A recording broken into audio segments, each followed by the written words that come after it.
Archangels, ghosts, and Bigfoot. Oh my. It's just another night for Supernatural Girls. Real stories, real answers to life's biggest supernatural mysteries. And now for another exciting interview with paranormal experts from this world and others. Here's your host, paranormal researcher Patricia Baker, on the one, the only Supernatural Girls.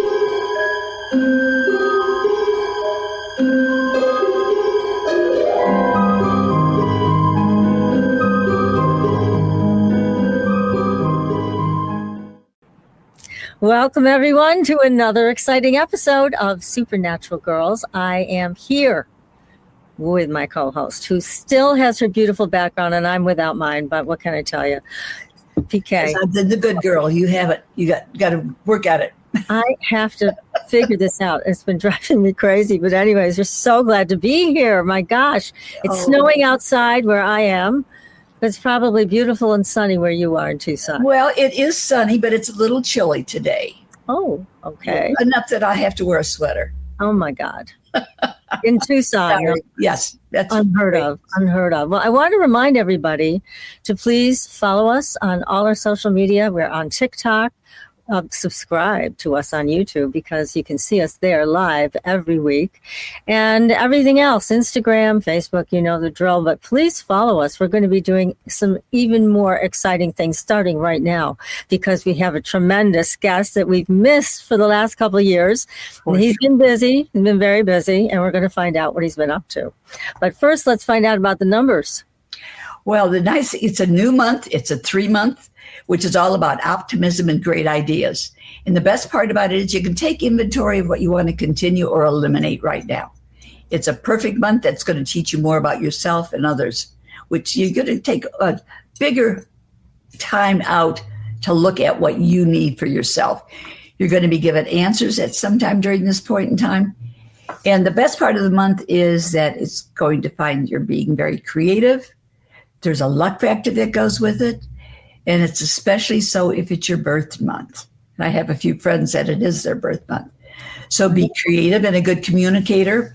That's the top of the list all month long. Don't allow gossip to be a part of your life because it does spread, as we well know. And you can be more of a dreamer right now because the month is about creation of all types. Be creative, including take another look at your wardrobe. What is it you want to add? What do you want to eliminate? Just take a look at being the best you that you can be to make you feel like you put up. Don't just decorate the Christmas tree, decorate you as well. All right. I need some new jewelry.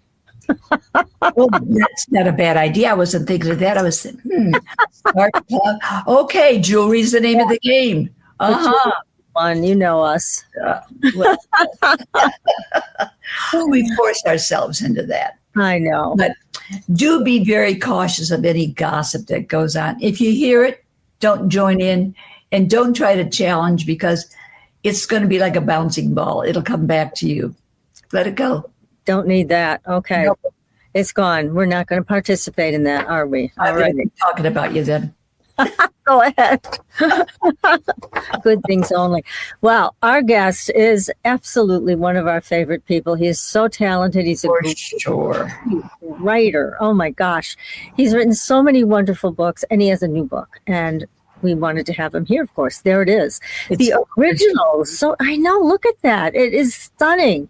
The original Zodiac. And we're going to talk about how he found it and all kinds of other things. And we only have an hour, so we're going to get going right away. But I want to tell you a little bit about Graham in case people in our audience haven't met him yet.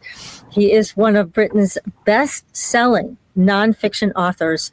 He's a former radio journalist and broadcaster for the BBC and founder of Strange Phenomena magazine.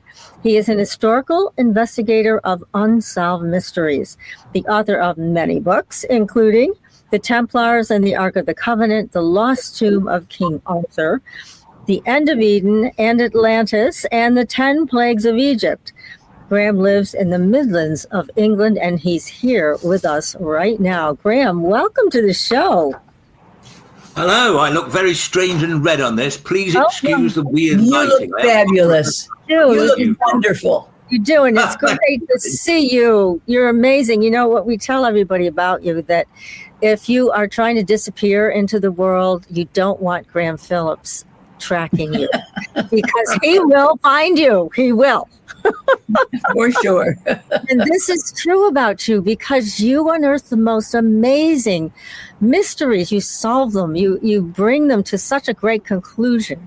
And now you've uncovered another mystery, this ancient zodiac. How did you get to this? Well, it started when I was investigating something completely different. I was investigating the strange death of Alexander the Great. Now, in the 300s BC, he took over most of the known world from his home in Macedonia and Greece, and he conquered the whole of the Persian Empire. And when he'd done that, he went to Babylon in what's now Iraq, near Baghdad.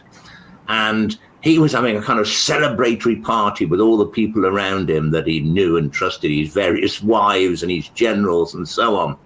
And somebody, it seems, poisoned him because he died of all the signs of strychnine poisoning. But who did it? So I was doing a book called Murder in Babylon, all about that. But while I was researching Alexander the Great, I found that when he was in Babylon, he became really confused because the Greeks had a 12-sign zodiac like we know today. I mean, we get our zodiac from them, and the names like Scorpio and Sagittarius and so on, it's all Greek. Yes. But he found that in Babylon, they had an 18-sign zodiac. Now, the problem is that I couldn't find any actual references to this zodiac outside what Alexander's scribes had written, and they didn't describe what these particular signs were, what they related to in the year, and so on. And that's what started me doing it in the middle of the 90s, the 1990s. Oh, my goodness. So this is also related to Göbekli Tepe, right? It is. Basically, just a sort of a background to it, this 18-sign zodiac, which I've called the original zodiac, was throughout Mesopotamia. Now, Mesopotamia was a fertile area that stretched from the Persian Gulf up through what's now Iraq and into at the very north into eastern Turkey. And Göbekli Tepe is in eastern Turkey, in what was Mesopotamia, and the zodiac seems to have started there. But I had to go back historically, sort of step by step, to trace it to Göbekli Tepe. And in fact, it wasn't until Göbekli Tepe was unearthed, just in the last just over a decade ago, that the final pieces came together. First of all, I managed to trace that had been dug up in ancient Babylon by archaeologists, a stone tablet that exists in the British Museum, which is inscribed in a language called cuneiform, which was basically what was spoken throughout Mesopotamia for a good few thousand years. And it talks about these 18 signs, and it talks about when they relate to in the year. Now, the zodiac we have now starts around March the 21st. The reason being that was the ancient New Year at the beginning of the growth season at the spring equinox. And this one started there too. But instead of the roughly 30 days for each zodiac sign we have now, it had about 20 days. So I kind of knew where it related to, but I didn't know what the signs were. And it was, I say, ultimately, not until Göbekli Tepe was excavated relatively recently that they found on the stones all these animals depicted. And to cut a long story short, it seems that each of these animals related to the 18 signs of the Mesopotamian original zodiac. So you solved this mystery because nobody could figure that out, of why those animals were there, right?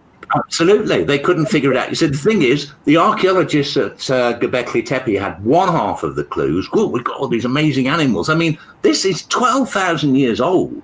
I mean, the earliest civilizations that we'd really know much about that had writing and things like that, like the ancient Egyptians, and the first in southern Mesopotamia, like the Sumerians, and in the Indus Valley in India, these only started around about 5,000, 5,300 years ago.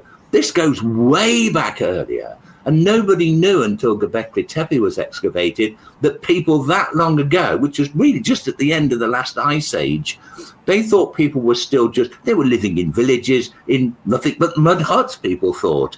But these people were creating amazing carvings on their stone circles. I mean, Göbekli Tepe is a series of like Stonehenge-like stone circles, but buried under the ground, but carved with these really intricate animal carvings that basically people, the archaeologists hadn't thought that people for thousands of years after that would be able to do it. Yes, it's still a mystery. I mean, there's still so many mysteries about Göbekli Tepe, right? Have you been there? I've relied, my research has been all over the place, but the Göbekli Tepe part, I've relied on, what I do is if I'm no expert on something, I was an expert on Alexander the Great, and I knew a lot about the Babylonians and their earlier civilizations, but I was no expert on Göbekli Tepe. And I had no time to spend years learning about Göbekli Tepe. And so I have a very good friend called Andrew Collins, who you may have had on the show. Yes. Uh-huh. And he's one of the world's foremost experts on Göbekli Tepe. He's been going there since they first uncovered it. And he's written many books. And I was lucky to have long conversations with him and have his help in all this. So the Göbekli Tepe bit supplied the animals. I mean, incidentally, the word zodiac means in Greek of animals. So originally the Greek zodiac all had animals representing each of the signs. And so we know that the earlier Babylonian zodiac and the Mesopotamian zodiac of 18 signs was similar. But the Göbekli Tepe stuff, that showed us what the animals were. I see. So we're talking about a fairly advanced civilization. Are we not? Well, yes. I mean, what I found fascinating about it, I mean, I may as well tell you what some of the animals were. I've got them written on my other screen here in case I get them in the wrong order. You've got a spider. Yeah. It on. You've then got what's called an aurochs, which is an early form of wild cattle. It's basically what domestic cattle came from. It's sort of like a buffalo. You've got other creatures, a vulture, a gazelle, a serpent, all different to what we have in the modern zodiac. Some of them are similar in roughly the same places, but not quite, such as there's a scorpion there, like Scorpio, and there's also a goat. So we've got some of them. Now, what I found fascinating is, what did they actually use this zodiac for? Now, okay, we can go back to find out what the Mesopotamians in Babylon used it for. We know that they did birth charts and people figured out what planets were where in what part of the sky.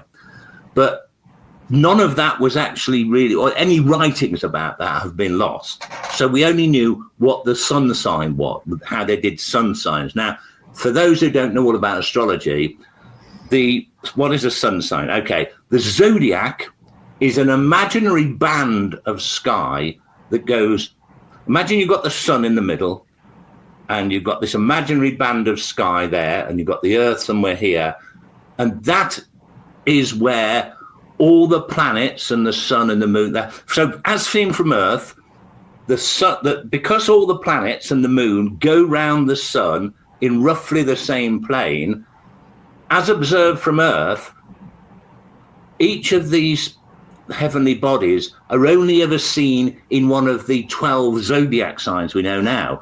There are 88 actual constellations, like others like Orion and so forth, and Pegasus, but they're all up here somewhere. And because the planets and the moon and everything only go round on this band here, that's called the zodiac. And the 12 zodiac constellations, I mean, if you look at, say, Aries, it's just 3 or 4 stars in a kind of wiggly line. It doesn't look anything like a ram. And the same way for the others, really. They don't look anything like anything. You could join the dots up in whatever way you wished. So over history, people have had others, they've joined those dots up, the stars that are in the zodiac band, up into different shapes, like Central America, the Maya civilization. They had what we would now call Scorpio. They saw as two separate constellations. One was a turtle and the other was a buzzard. So, you can make that. And the Egyptians, what we call Aquarius, they saw as two turtles. So it can be done in whatever way you want. Now, the question was, how did the Greeks decide that they looked or had anything to do with a bull for Taurus and a scorpion for Scorpio? How did they even decide that was, these stars should be connected together? How did they make those associations? Hey? How did they make those associations? How did they do it? Now, people had thought that, okay, the constellation was first named Aries because, it's a charging goat, powerful figure, and that people born when the sun appeared to be in that part of the sky, as seen from Earth, it was in that area of the sky where Aries is, that people born in that sign, the way they named that sign Aries, people born in that period, that 30-day period, or roughly 30-day period, they observed over many years the kind of characteristics and personality traits they had. And they noticed that they were determined people. They would forge ahead, sometimes at the cost of everything around them. It reminded them of a ram. So they decided to call that section of the year, that 30-day section, Aries. And then, because the sun was in a part of the sky when the sun moved, they could see what particular stars were there. They said that is called Aries, and we'll join the dots up roughly to make a figure of a goat. So in other words, the signs were named after the people's personalities when the sun was in that part of the sky, not the other way round. Mm-hmm. So my next thing was, how did the earlier 18 sign zodiac work? Yes. Oh, I went on a bit there. How did they do this? Right. Okay. So it seems that because there's no form of writing going back to Göbekli Tepe. I mean, we're talking 12,000 years ago. And as far as we know, there was no form of writing developed until about 5,500 years ago. Mm-hmm. So how would they have done this? Well, it seems that perhaps what they did over many, many years is when they saw somebody who was, let's say, they got a sting in the tail. They were the kind of people who you've got to be very careful of. They can hide. They can be very careful and gradually plan something like a scorpion. And they've got a sting in the tail. You better be careful of those people. And so they say they would name 120-day period after the scorpion. So at first they divided the year into 20 segments. We don't know why. We know that the 12 segments that the Greeks divided the year into was kind of roughly corresponded with the 12 lunar cycles in a year. But it had to keep changing. So it was a bit complicated. So, I mean, because if you start the full moon and then you take 28 and something days and another 28 and something days, by the time you get round to the next year, you've got a load of days to make up. So they basically had 30 or 31 days a month, and that's how it started. We don't know why originally there was 18, but they would choose a particular period of time, decide what best creatures best represented people who were born at that time, and that's what that constellation was named after. Now, to give you an example, the first sign is the spider. Now, the spider is a creature, the date of it, for example, is the 21st of March up until April the 9th. And they probably saw that people born at that time had spider-like characteristics. Now, a spider is extraordinarily creative. It's one of the only animals, in fact, the only one I can think of other than birds, that actually make something.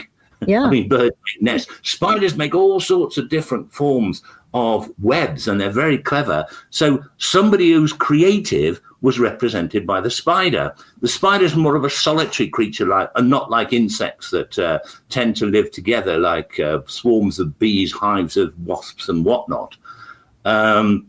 So you've got a creature that's solitary, a person who tends to do work best alone, who's very creative. And so that person would be considered to be right. That's the spider. And we go on, so on and so forth through all the other signs. So that's how I thought they worked it out. And what I needed to do next was try and recreate that so I could do readings today. Yes. Yes. Mm-hmm. Well, when I was looking at the book, of course, I had to read about my own sign. Who else did I read? What were you? What are you? Crayfish. Oh, the crayfish. Now, right after the crayfish is the lion, and I'm a Leo by traditional stuff. But I was fascinated by the similarities that, I mean, I got a lot out of it, first of all. And this is what I want to tell everybody listening. This is a very helpful book because the way you broke it out, I've never seen anything like that. It's just so specific about what you're like as a partner, what you're like as a parent. Okay, all of that. You broke it out in great detail. And I was like, wow, this is phenomenal. So everybody, if you're looking for a great Christmas gift, here it is, right here, this book. Perfect. Yeah, it's so beautiful. But what's under this cover, what's inside is so helpful. And to me, it's so mystical because here, as you described, the civilization that we think we know about, was in mud huts. And then there's Göbekli Tepe, which nobody fully understands, but created something that today we're still deciphering. How did they come to this? Who were those people? That's my question. But the book is very, very fascinating. And again, I just love how you broke it out into so many different places where you look at your life and you go, yeah, I can relate to this. That if my negative side, I can get like that. And my positive side, which is where I'd rather be, this is what I need to strive for. So it's great. Well, what I was able to do, and probably why it may be more accurate even than the normal form of astrology in some respects, is the amount of the time of the periods for each one is shorter. So you've got 20 days as opposed to 30, so you've got more signs to go around, if you like. But the main thing is because it's written for people today. Now, I was trying to figure out, no form of writing, we're not going to know how a person who was the spider or the crayfish, what they're supposed to be like. You can say vaguely, okay, they must have thought people born in that is like a spider-like person. They're independent and they're also creative. And the crayfish is something that they were people who were particularly spiritual. The crayfish represented the higher mind and things like this. So very often those people would be the ones who people would look to for guidance. But not a lot more than that could you really say. So I thought, hold on a minute. Now I know what each of these signs are, and I know what dates they are. I know what they're called, I know what dates they are. Okay, I would like to be able to try and find out if it works, it works. So if I could do a survey of all the people today born in each sign, like enough of them, 100 or 200 or something, I could figure out what their likes were, their dislikes, what they wanted to do with their lives, are they athletic, are they mathematical, and so on. I could work all that out. But exactly. I mean, I was thinking about this for many years. I mean, it was okay. So I found out like just over a decade ago what the creatures were for each of the signs when Göbekli Tepe was excavated. I had to wait till then, from the mid-90s. Then I had to keep waiting. I thought, well, I can start questioning people I know and do a little form and start filling it out. But it would take for ages. The original people who worked this out back in ancient times at Göbekli Tepe, say, would have spent generations coming up with this. They didn't write it down, but they'd have become aware of what was going on. They'd have passed down orally to the next generation what it was all about. It had taken forever to do it. Well, I couldn't do that. I've got other things to do. I've got grails to find. I've got the Ark of the Covenant to find. I can't spend all my time doing surveys. That too. But it was only very recently, in the last couple of years, that there's become a way I could do it. AI. I could literally use an AI to literally say, okay, Right. can you tell me 100 famous people? Because, I mean, everybody's birthdays out there. Give me 100 famous people born in between these two dates, like the spiders say, or like the crayfish, born between whatever dates they are, 21st of July, August the 10th. Give me 20 people, give me 100 people born at that time. There, immediately. Oh, right, okay, tell me if any of these are sports people. Do it with 500. And so on and so forth. So I could literally compare a chart and say, show us what people here are athletic, so are they sports people, are they musicians, are they creative? And the AI did it all. That's phenomenal. I mean, I thought, well, it couldn't have happened. I couldn't have done it until now. Exactly. And obviously I didn't write what the AI said. I had to spend a couple of years, 18 months trying to figure the whole thing out. And then I wrote the book. So that is probably why it's really accurate, because it's about people that are alive today. Yes, it makes sense.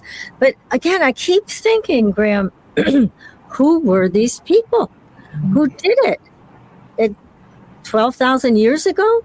I mean, because you're talking about a group of people or community who could discern psychological characteristics. It's almost that they're the original psychologists. Yeah. Well, okay. That was going to be my next book, trying to work out who these people were. But this book about the Knights Templars I'm doing at the moment, searching for their treasure, that's going to be coming out hopefully around about Christmas time. And then I'm going to be on to this next one. But just to give you a brief background of it, we know that the Mesopotamian civilization started in the north and then gradually moved south. The reason being that what's now eastern Turkey, where Göbekli Tepe is, used to be a very fertile, lush place. But then after the end of the Ice Age, then when the waters began to melt on the ice and all the climate changed, some places got better, some got worse, and northern Mesopotamia didn't do too well. So people moved further south. But the southern Mesopotamia was much warmer, much more lush, and that's where the first civilization started many millennia later. So they're moving gradually south. So it seems that the people who built Göbekli Tepe, now the archaeologists haven't yet found out much about them. They've found no dwellings. I mean, they found nothing. Temporary huts that they used when they were hunting, but they haven't found any cities or anything. But people who are capable of building something like Göbekli Tepe must have had some pretty sophisticated brick buildings, but they haven't found them anywhere. No. So is it to the north? Well, not far north of where Göbekli Tepe is, there is the Black Sea. It's a huge sea. I mean, you could fit all the Great Lakes in there and have plenty of space to, left over. And it's attached now to the Mediterranean. So the Mediterranean's here. You've got a narrow channel called the Bosphorus, which separates two parts of Turkey. It's where Istanbul is. And it goes into this other part, the Black Sea. Now, the Black Sea is surrounded by places like Georgia, Ukraine, Russia, and eastern Turkey. Now, the Black Sea was once completely dry land. Now, during the Ice Age, and this might sound incredible, so much water was tied up in ice. I mean, ice in America went all the way down to the Great Lakes. Solid ice, 2 miles thick, like you get now in Greenland or Antarctica. 2 miles thick. And then in Europe, it went down, almost covered all of Britain. And it was 2 miles thick. Now, when all that ice covering half the world melts, the seas go, and the seas are known to have been, at the end of the last ice age, 400 feet lower than they are now. So the ice melted pretty quickly over a few thousand years after the Ice Age finished. And that only finished just before or around the time that Göbekli Tepe is built. Now, when Göbekli Tepe was built, or just before it, what's now the Black Sea was a low-lying area, a huge, great area with forests as far as they can work out, and lakes, rivers, dry land, fields, you name it.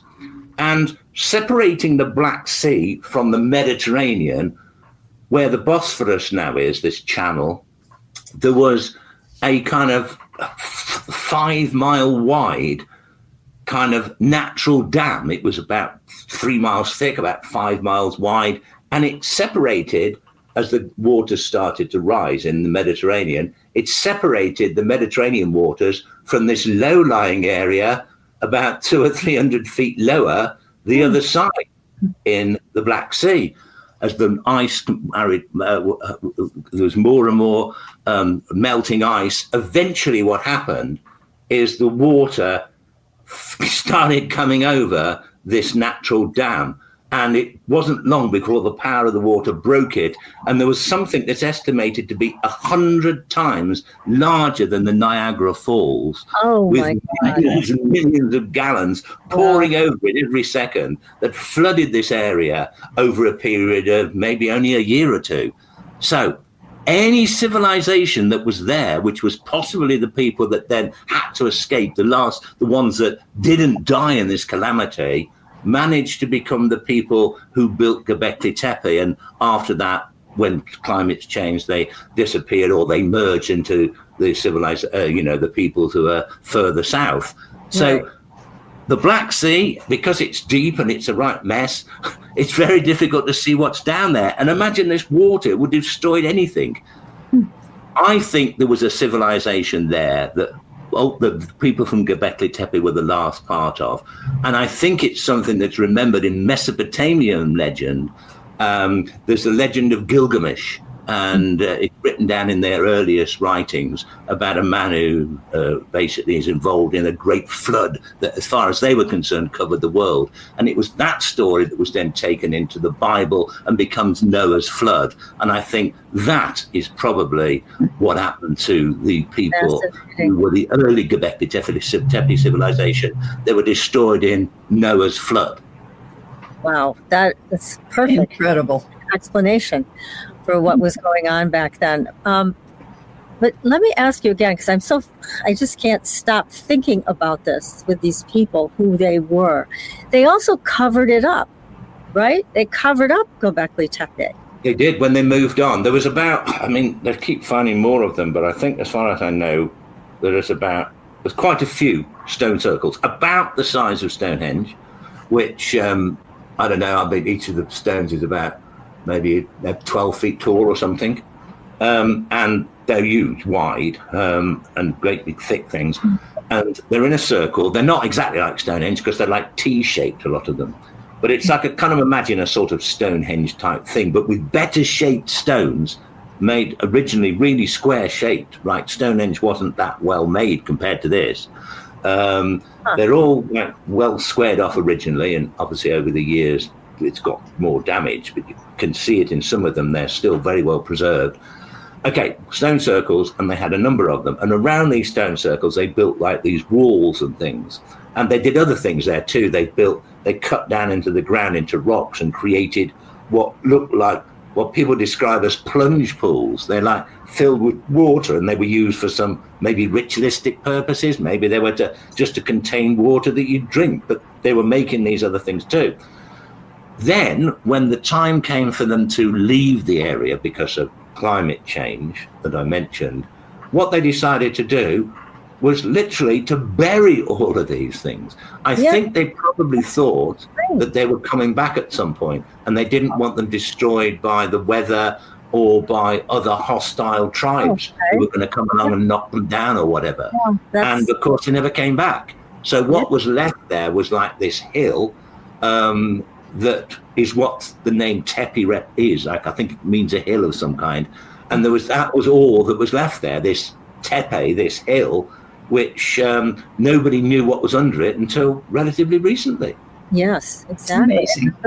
A sister site also that I was reading about. Karahan Tepe. Yes, they started excavating. I wonder if have they found similar animal carvings there? They have, but they've also found other things too, which are really weird, that are probably to do. I mean, remember that if the people who were observing the stars back then without light, pollution, are seeing. I mean, I don't know if you live anywhere near the countryside or anything, but in Britain, there's virtually nowhere you can go where you can see stars properly. I mean, you can see the brightest one.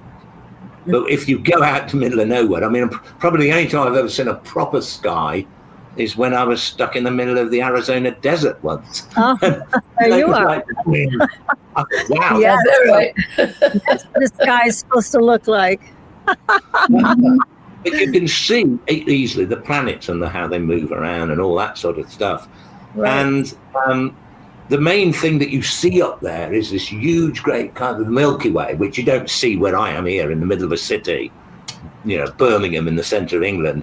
It's got like 4 million people around me with lights and everything. You just see a few dots in the sky you can see Orion or something, and that's about it. And the North Star and, the Big Dipper, but that you don't see much more. But of course, you've got this great big band of the Milky Way. And I think what's happened is that they, in Karahan Tepe, have got a representation of that Milky Way in the form of like a serpent that they must have seen it as across the sky. And then around that, they've got other figures that look like gods of some kind. They're people without mouths. They've got these funny round eyes and their hands are like this. They probably, I mean, I'm just guessing, I don't know. The work's only just been started there, really. But they could represent the planets. And the thing about planets that have fascinated all early civilizations is you've got the moon that moves around and you've got the sun.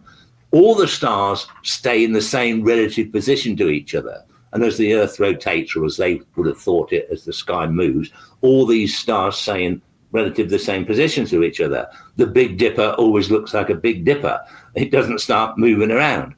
Exactly. But the planets, and that comes from a Greek word meaning wanderer, quite literally wander around the sky because they're not that far, when they're not millions of light years or hundreds of light years away like the stars are, or light years away.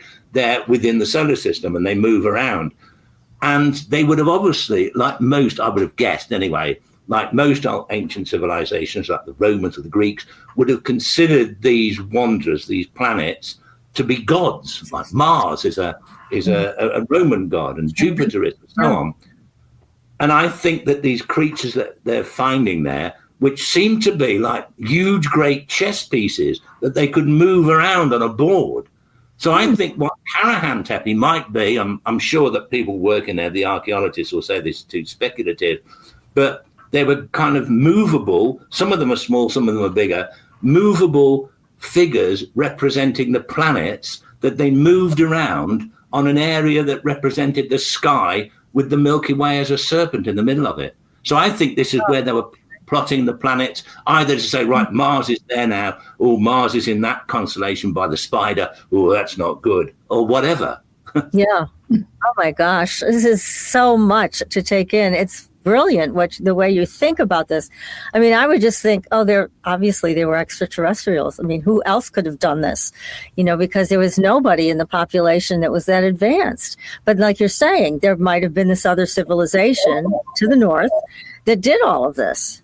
Still, it's indeed. In fact, there was many civilizations, early civilizations in the world that disappeared at the end of the last ice age.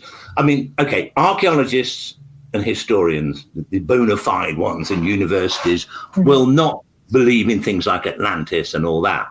Yeah. But what they do say, there was what they call proto-civilizations, not people like the Egyptians that built pyramids or the Sumerians who built great big ziggurats and stuff like this. No, but people who were more advanced than people, at least advanced as, say, the people that built Stonehenge. They were living in relatively secure buildings that were, that they would have brick walls around them, and they would be able to keep warm in the winter, and they could move stones and do all this.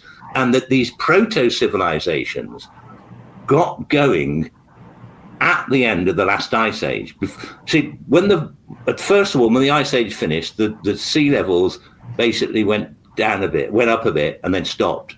And everybody kind of said, right, what seems to have happened about that time, and nobody quite knows why, is that people throughout the world suddenly abandoned hunter and gathering existence and started settling in villages and growing crops. They discovered somehow all over the world, in India, in Central America, South America, Europe, all over the place, they discovered agriculture, how to plant things and grow them at the same time. How that happens, nobody knows. Yeah. But they did this, and then they started to establish the first little towns, large settlements of more than 1,000 people, usually by the seaside, because they can also live off the fish and the sea and everything. They've got the land, and a lot of these places that were at the coastal areas of the continents ended up being a few hundred feet under the water. So these early proto-civilizations that suddenly started getting going, including the one in the Black Sea, or what is now the Black Sea, all kind of got wiped out about the same time. Obviously, people would have died. Obviously, people would have moved away before most of it wasn't as dramatic as this great waterfall coming over into the Black Sea. But the waters would have risen and people would have moved inland, met other people who are more hostile to them. There would have been a lot of deaths and a lot of starvation.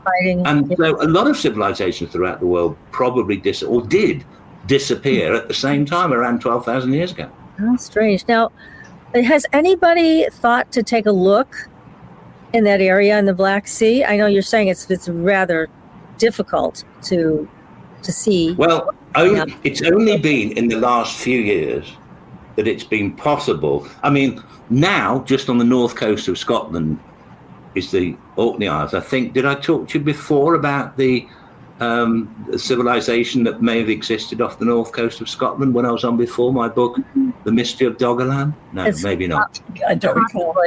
Basically, there was a civilization. It seems that there was a civilization off the north coast of Scotland, and they know this now, where the land obviously flooded after the Ice Age, because they've got boats that have the kind of ability to not only just do a sonar to see what the bottom of the bottom of the sea looks like, but various types of radar and everything that can really have a big, very detailed pattern of what's down there. Now, so they have the technology. Just of that, just a few years ago, they managed to find underwater stone circles like Stonehenge are down there. So now we know that civilization did exist off the coast of Scotland before they ever built Stonehenge.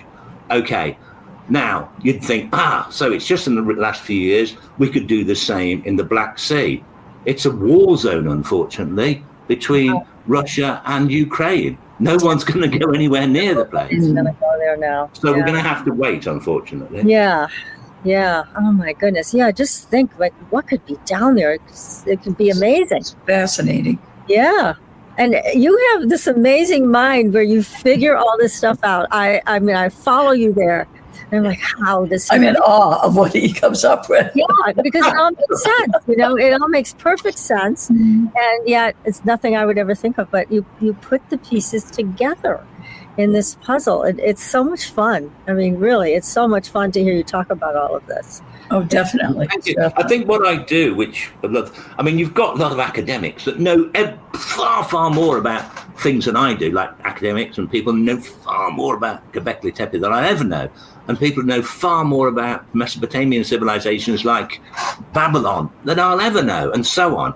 But because I'm not attached to a university, and I'm a journalist, originally was, and I look at things in a journalist way, I can actually go and talk to the experts, read what they've written, read the papers that they've had published, look at that bit that I need from there, and then go to over here and look at another bit from there and piece the pieces of the jigsaw together. And generally speaking, most of these archaeologists and historians, somebody who's investigating the Göbekli Tepe would never talk to anyone who'd studied astrology.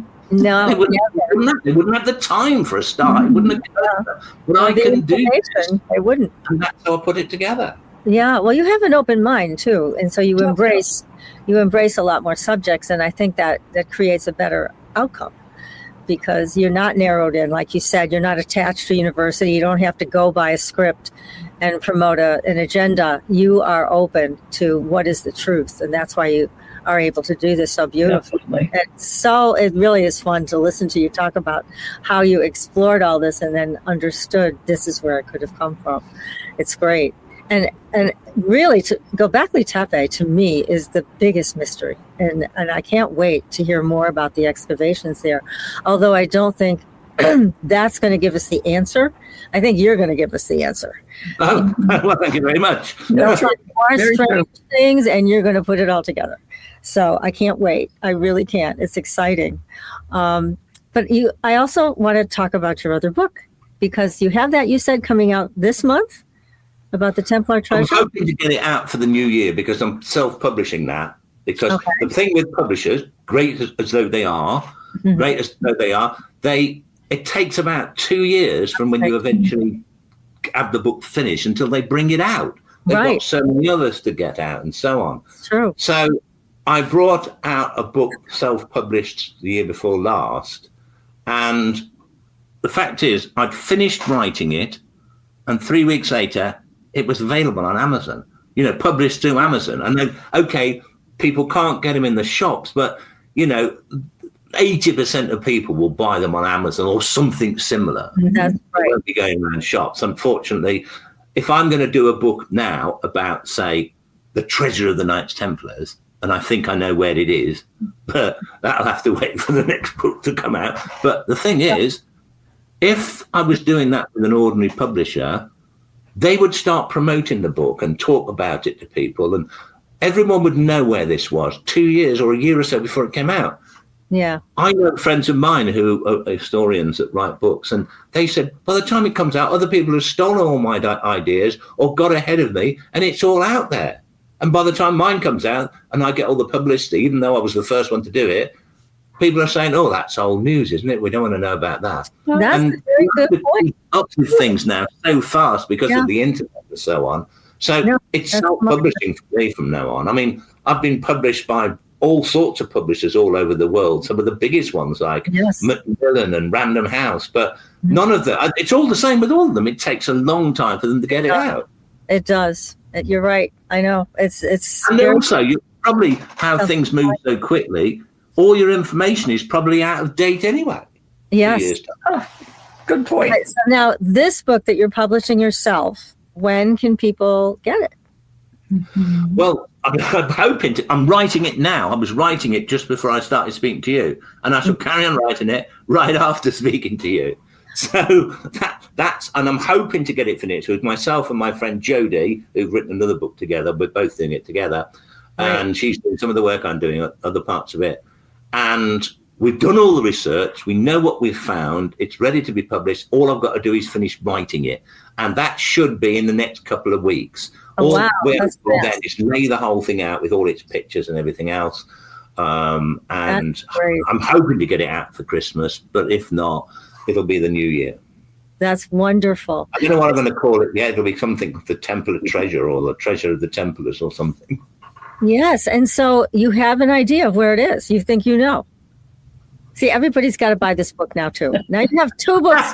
That's right. Get it published so you can come right back on the air with us. No, first of all, what's in the treasure and where the heck is it? So you're going to want to know these things. You got to buy these books. Yes. I mean, this is something that has been talked about for so many years, but you found it. I know you did. Well, it's not the first book I've written about the Templars. I wrote a book, as you mentioned earlier, called The Templars and the Ark of the Covenant. That was something else that they were supposed to have found. Yeah. I mean, I didn't find the Ark of the Covenant, but I found enough evidence to suggest that they really had found it, and they'd brought it back to England, and they'd hidden it somewhere over here. And it seemed like the research I did, and that was for this other book back in 20 years ago or something. The problem was, I mean, they left all these clues. They in the church that they used to worship in until they were outlawed in the early 1300s. They had put all these.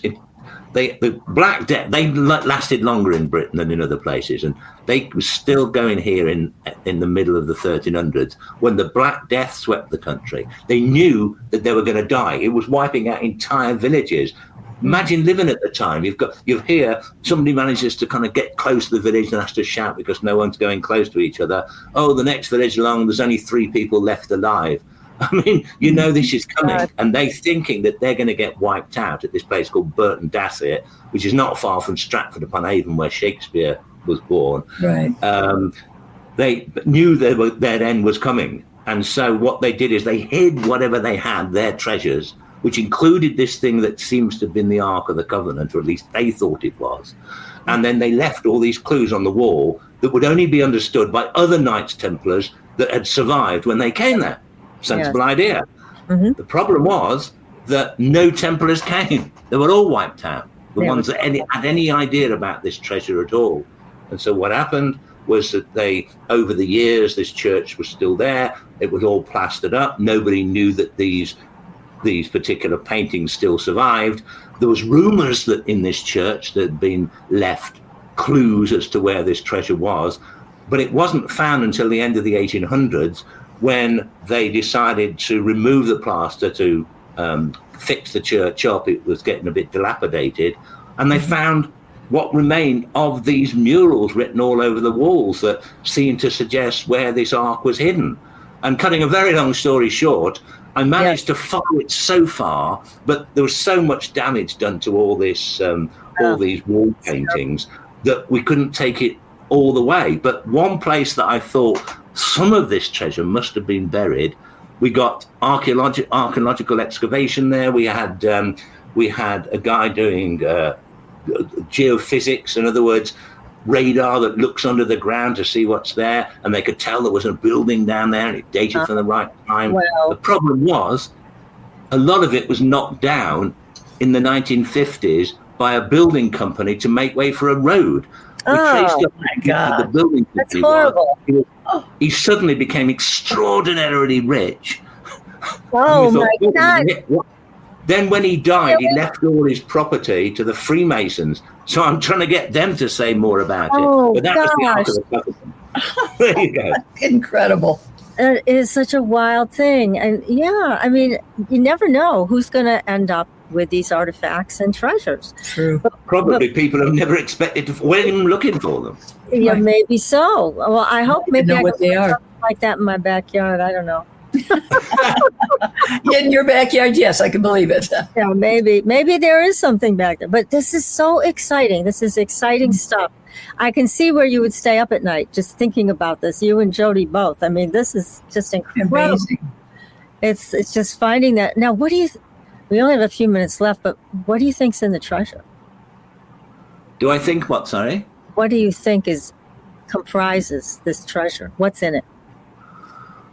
Well, biblical relics, that stuff that was supposed to have come from the Temple of Solomon. Now, Solomon is supposed to have lived about 1000 BC, 3,000 years ago, according to the Bible, and he was the king of Israel, and he built a temple in Jerusalem, which all that's left of it now is the Wailing Wall.